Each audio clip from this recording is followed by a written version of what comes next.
Enough and more information doing the rounds regarding this development of Vijay Mallya proposing a sort of a settlement for the dues against him. The Supreme Court is saying that Vijay Mallya is ready to pay 4,000 crores to banks by September 2016. Remember, the overall amount that is due against his name is about 7,000 crores, against from a consortium of banks. And I think Arun Nail joins in with a quick perspective on this, who's been tracking the story. There were murmurs about the exact amount that he was proposing proposing for settlement, Arun, but it seems like 4,000 is the number. Yes, exactly. 4,000 crore rupees is what his lawyers have put forward, this settlement proposal that they have put forward before the Supreme Court of India. And the Supreme Court has granted 1 week's time to the SBI-led consortium of banks to go over this issue, to go over this offer and then come back to the court. And the court has fixed April 7th as the next date of hearing. Now, Mallya has told the court that banks should seriously consider this offer. They have this morning only they have finalized this proposal and have forwarded this to chairman of SBI, who's the leader of this consortium, who is seeking 7,000 crore rupees from Vijay Mallya and his Kingfisher Airlines. Now, also he was saying that media hype is vitiating the negotiation process. Also, he was saying that unnecessary media hype is being created over this issue, and this proposal now they have come up with 4,000 crore rupee proposal is a very good proposal, and the banks should impassionately look at this proposal and come up with a stand on this. Now, there were also observations made by the court when Mallya's lawyer was saying that the issue is garnering unnecessary media hype and also spoiling his chances of reaching a settlement with banks. Now, the court has observed that it is getting media attention because the money belongs to public, and that is why media is focusing on this issue of a bad debt of Mallya and his Kingfisher Airlines. Now, what the court has done is that granted time for SBI-led consortium of banks to reply to this offer. If the banks have to go through this offer, they have got the copy of it today itself. Now they'll have to go over it and have to tell the court their stand on this offer of 4,000 crore rupees.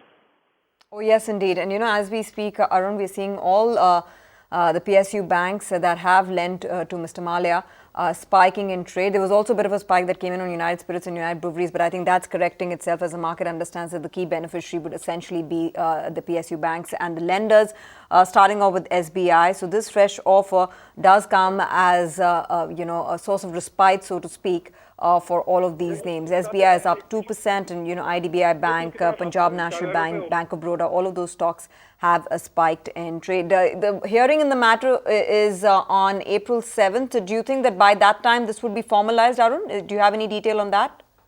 Well, the lawyers have said that they haven't got the copy as of now. They got it from the court. They said while Mallya's lawyer claimed that they have given the copy in the morning, the lawyers weren't aware of it. But now that they have been directed to go over this issue and a week's time has been granted to them by the Supreme Court, it is expected that banks would come up with a stand on this issue.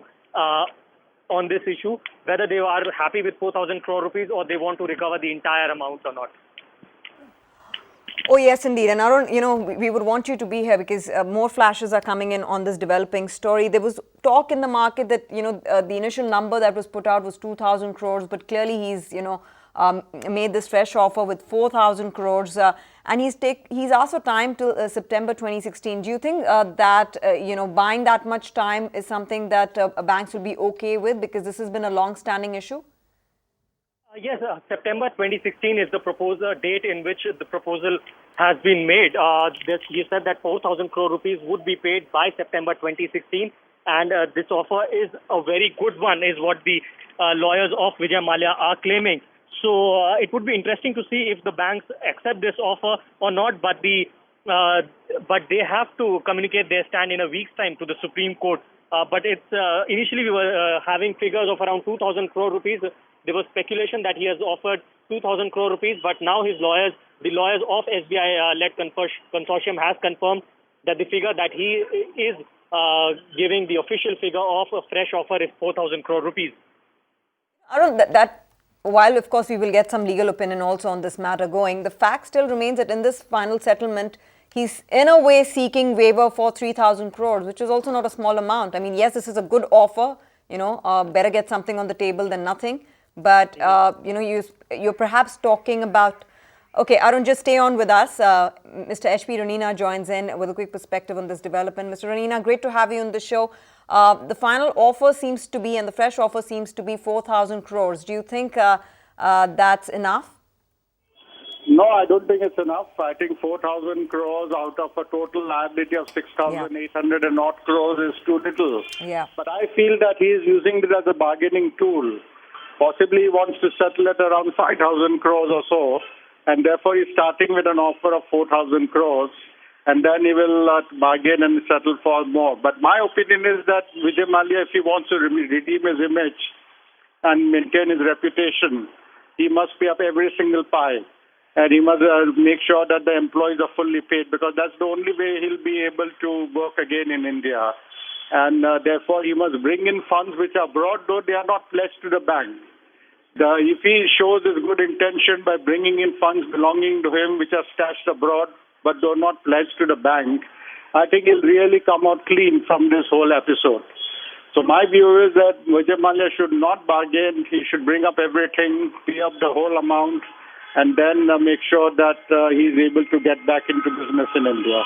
Exactly, because you're talking about close to about $1 billion being owed to a consortium of banks, 7,000 crores. So 4,000 is the amount. I think there is enough headroom over there for further negotiation. They've granted 1 week to SBI and the other consortium of banks to respond to this offer.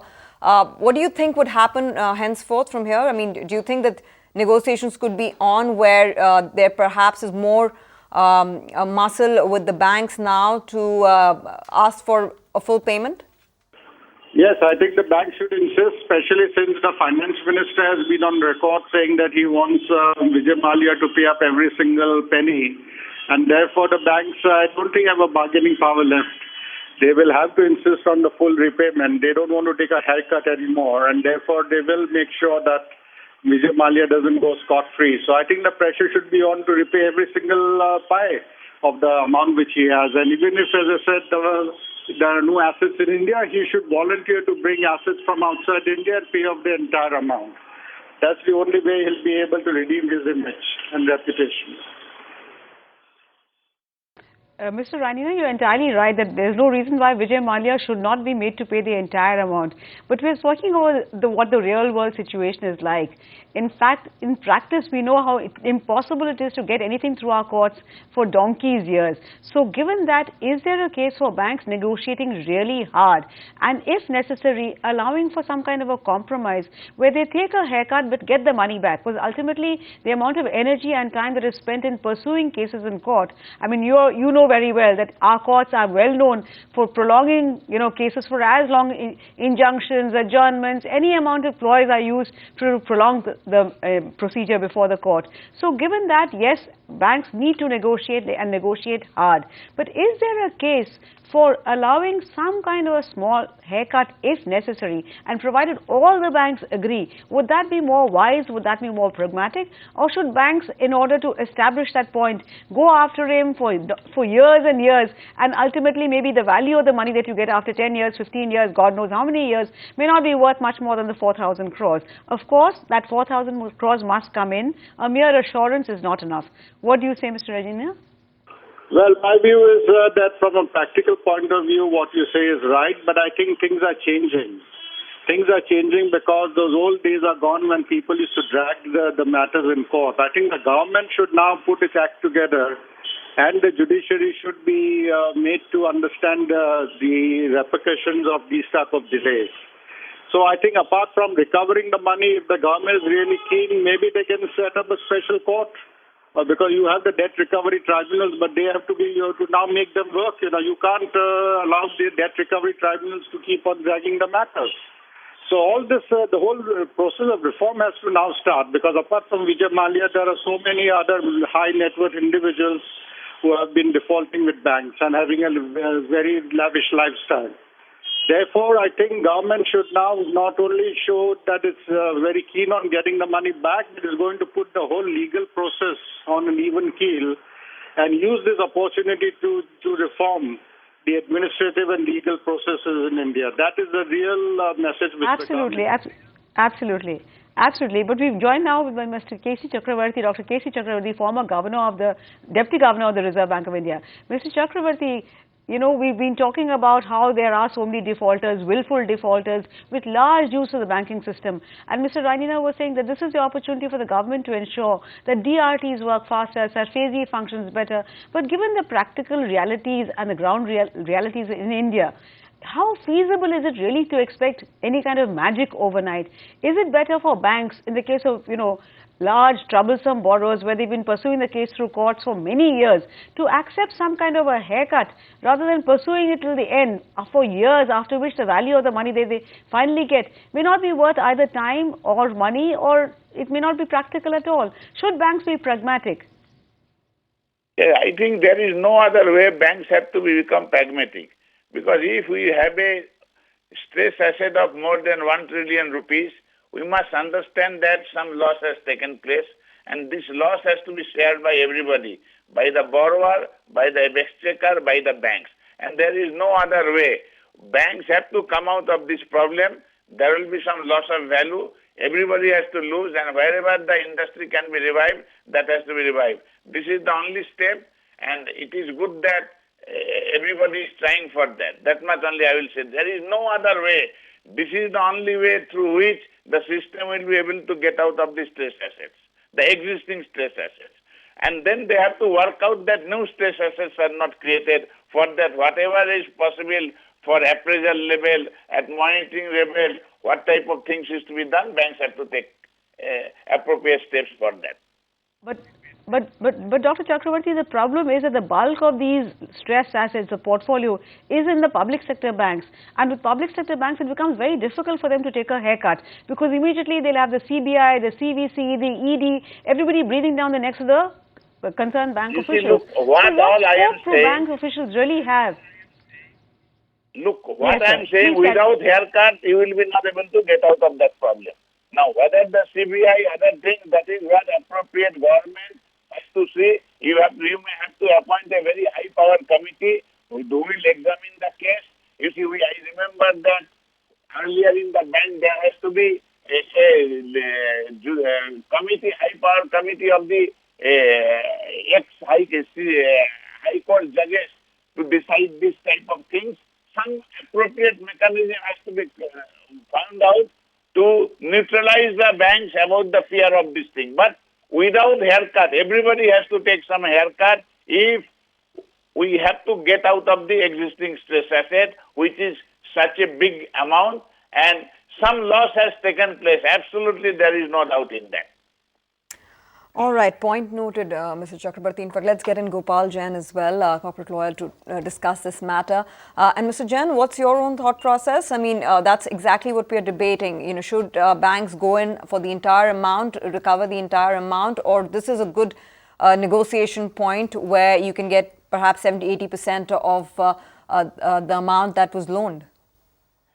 Well, first we'll have to see whether it's a viable plan and whether it's a bona fide plan which is going to work, and not just a ruse to get over the various legal actions which have been initiated. Second, it's a starting point. So you start from this point and see where you can take it. So if you're able to get 80% upfront, at least that's some amount which the bank will have to securitize, the loans which they've given. But ultimately, we'll have to see how it really works out in terms of financial viability. Right. And, how does this process work from here on? Because I think 7th April is when the next hearing is. Banks have about a week to come back. What should be the negotiation point from here on? Should they start by saying, okay, fine, this is a viable option, but, over the course of the next couple of months, let's see what else can be worked out in terms of a full recovery? What should be the negotiation point since the meeting is scheduled, the next hearing is scheduled for April 7th? Look, I think the objective should be to get as close to full recovery as possible.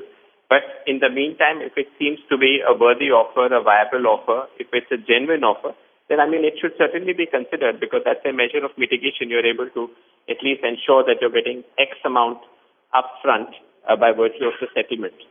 But all of it will really depend on one looks at the proposal in greater detail and sees what it actually offers and whether it really materializes in practical terms.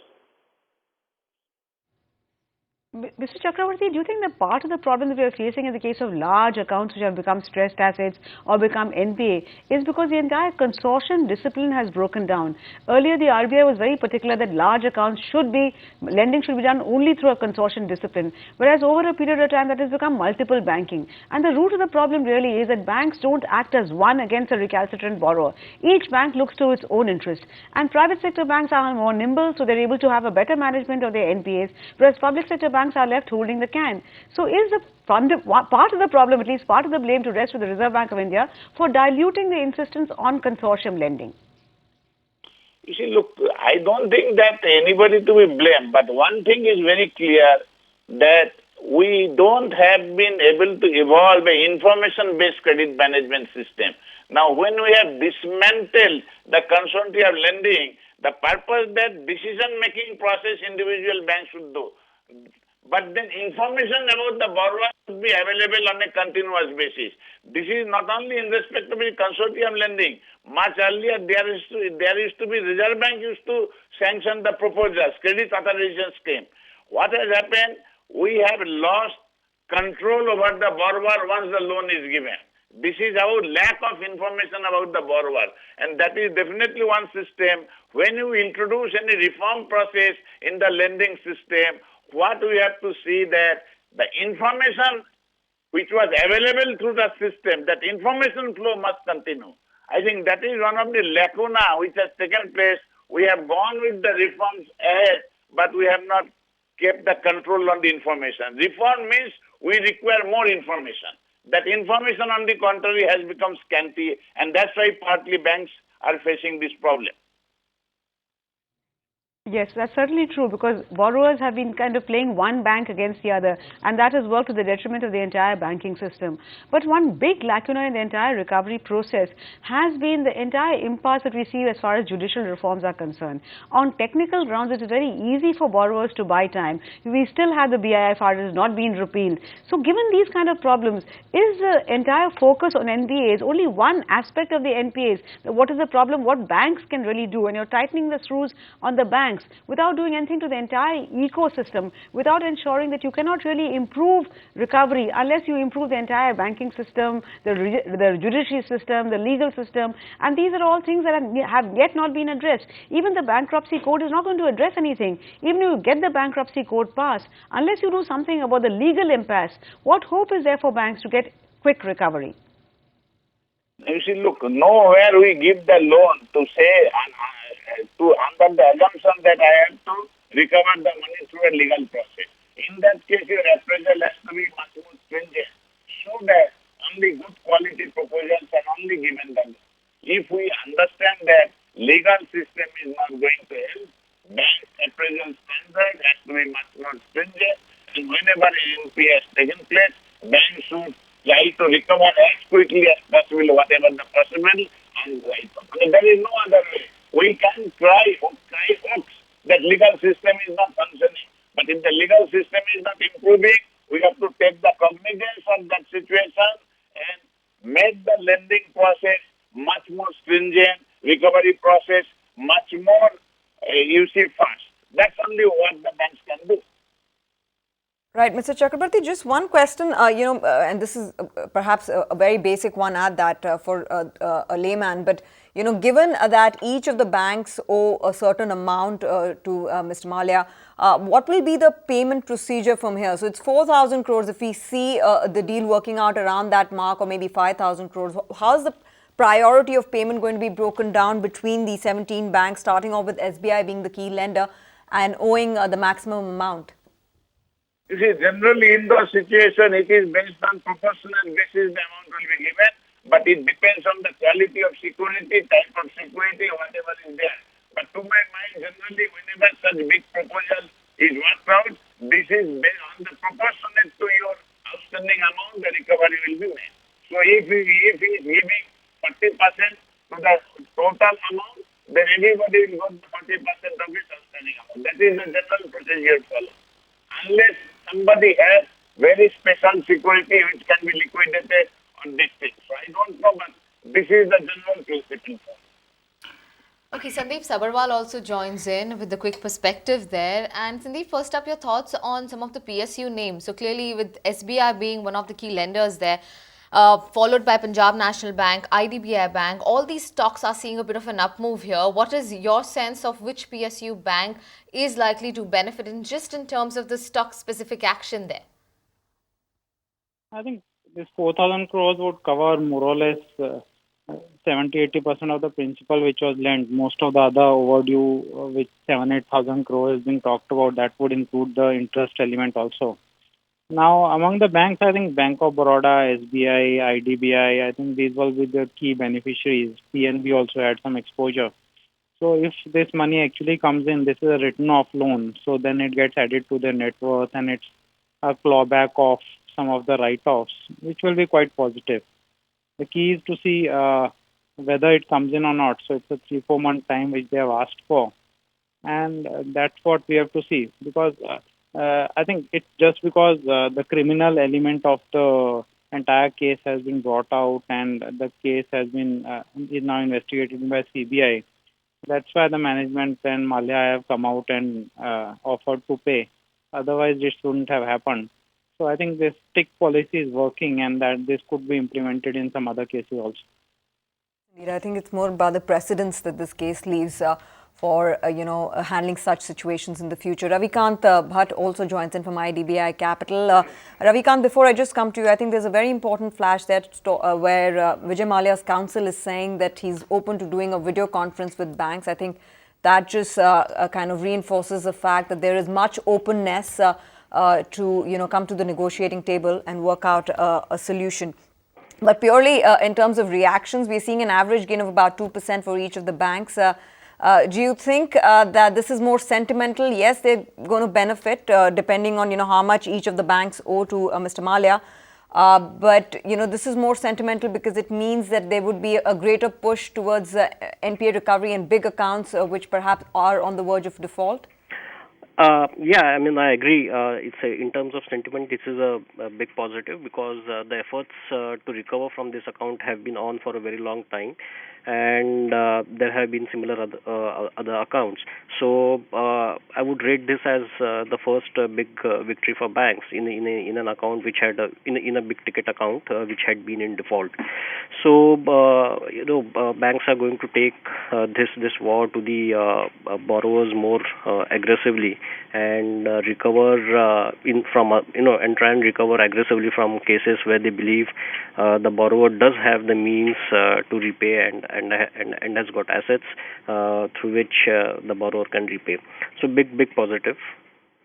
Mr. Chakrabarti, sir, could you please comment on that very development, the fact that he's open to having a video conference negotiation with banks? It just highlights that pressure is mounting and he would want to work out a solution that appeases all.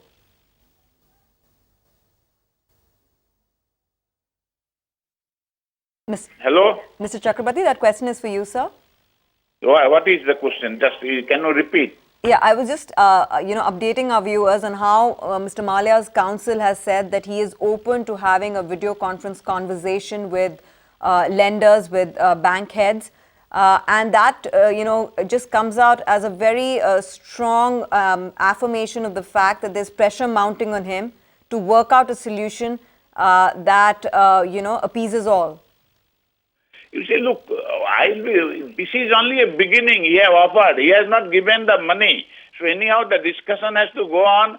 Banks have to accept. You see, look, there are many other aspects of the case. Because the CBI and ED has filed a case for the money laundering, other thing. Now, recovery amount does not dilute that type of crime. It has to be looked into in a different way. But anyhow, this is an offer. Negotiation has to take place. It does not mean that he is paying back money or banks have agreed for the recovery. If banks have considered it a fraud, generally we don't make any compromise. There are many other issues which the banks have to look into that. But it is not so easy that simply he has asked that he has made an offer, the entire thing has been now solved. So, what all I'm saying that bank has to become pragmatic, they have to take in a view and they have to recover as much money as possible because as a lender our first priority is to recover as much as the money is possible. Right, and sir, with your experience in the past, how much has typically been a worked out deal? How much has been the recovery amount in such big cases where the account is running into thousands of crores? You see, look, the issue is that there are many amounts. You see, I remember when in Indian Bank I was there, we have recovered 40%, 50%, 55%. Sometimes we have recovered the full amount. This depends on how much is the underlying securities, what is the ability of the borrower is the pay, and what is the alternate benefit borrower is going to get if he get out of the system. This depends on many other situations. This has to be examined very critically. It all depends on that how much is you will be able to pressurize the borrower, how much borrower is willing to fork it out. It depends on what is his amount, what is the money available with him. It depends on what are the underlying security. All what I am saying, as a lender, their approach should be extract as much as possible from the borrower. But you have to see that ultimately he should not go out of your hand. Now, it is very difficult to say. I don't know how much money here the borrower is having with him. Doesn't seem like this time around, sir, he's going out of hand at all. No. Okay, that's the word coming in from Mr. Chakrabarti. Extract as much as possible from the borrower. But let's get in a word from Kunal Shah, as well, Associate Director at Edelweiss Financial Services, and find out what he makes of the stocks at this point of time. And Kunal, PSU banks clearly in focus, and SBI in specific. How would you view this stock? Overall, say what the entire report which we had done, particularly with respect to the asset quality as well. So what we are highlighting over here is, say, recognition is the first step, which generally happens in case of any of the financial crisis, even when you view, say, globally. But post that, now what is critical is also in terms of, say, the recapitalization and the resolution. So today recognition has happened because of RBI's asset quality review, but still we need to see as to what steps are being taken in terms of the resolution and recovery as well. And doing that entire exercise in terms of say quantifying the entire stress in the system and then finally looking at it in terms of the impact on earnings as well as on the capital adequacy. We believe like private players are much better, and amongst the PSUs, as we highlighted in terms of the view on SBI. So amongst the PSU banks, it seems like SBI and Bank of Baroda are pretty comfortable at the current level and current valuations. Yeah, that's a fair point, which is why perhaps Bank of Baroda is seeing that spike also 3%. But you know what's interesting is ICICI Bank is also rallying right now. Is there a sense that for a lot of these banks which are facing NPA pressure and recoveries have been low, that this piece of news will not only benefit some of the big PSU banks, but also some of the high quality and even some of the larger branded names in the private banking space, Kunal? Yeah, so see, finally, not particularly with respect to one single account, as say is being highlighted today, but when you look at it in terms of say the broader economy as well, larger part of the stress identification is already done, and the stocks have also reacted to it to that extent. So pretty much seems to be already there in terms of valuations, and as I mentioned, the other critical aspects are in terms of the recapitalization and recovery. So as and when you are seeing some kind of news in terms of say the resolution or say recovery in any particular account, I think that is taking the stocks up. But fundamentally, when you look at it in terms of valuations and say the ROA and the ROE profile, which most of the banks would be able to deliver. So like ICICI in particular, when you look at it, even after taking say a significant hit on the credit cost, which we are expecting over next 3 years, it will still be able to deliver a return on assets of 1.6 to 1.7 odd percent. And in terms of capital adequacy, even after taking a knock on account of say the stressed assets which can come in over next 2-year period, the capital adequacy would still be upwards of 11 odd percent. So when the stock has corrected to this kind of a valuation, okay, even in terms of our target price, we have more than 40% kind of an upside in case of ICICI.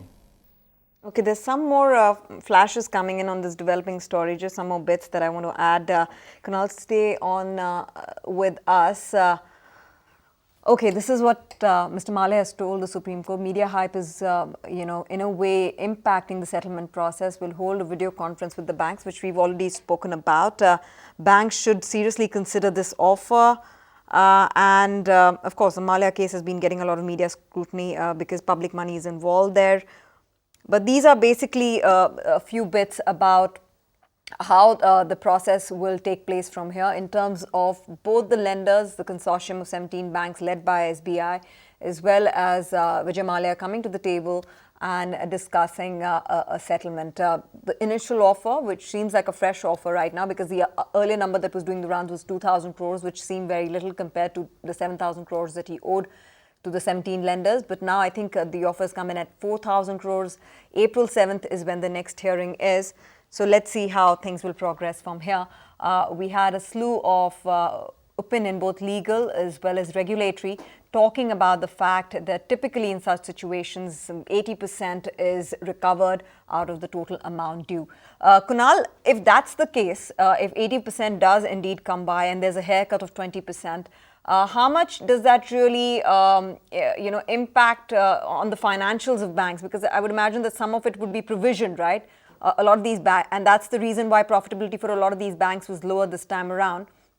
So if you recover about 80%, how would that trickle down in terms of the earnings of some of these banks, some of the lenders, especially in SBI, Punjab National Bank, Bank of Baroda for that matter? Yeah, so I would not like to comment in terms of one specific case of Kingfisher as such. So wherein say we know that the banks have adequately provided for in terms of whatever has been recognized as NPL.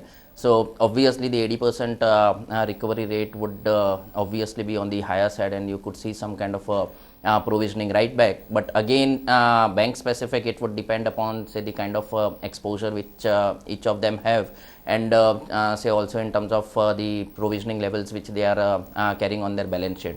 But broadly, I think when we are doing this entire exercise as well, so what probability of default and say the loss given default which we are working with in terms of say some of the leveraged groups is like say 50-60% could be the loss given default.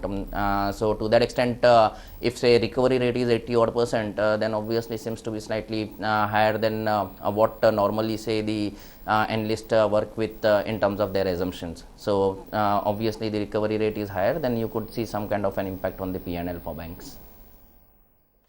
Okay, hold that thought, Kunal. Let's go across to Arun now. He's at the Supreme Court getting us all the latest updates there. Arun, what is the latest that you're picking up? And we did tell our viewers about the fresh offer made by Vijay Mallya, but what's the mood like?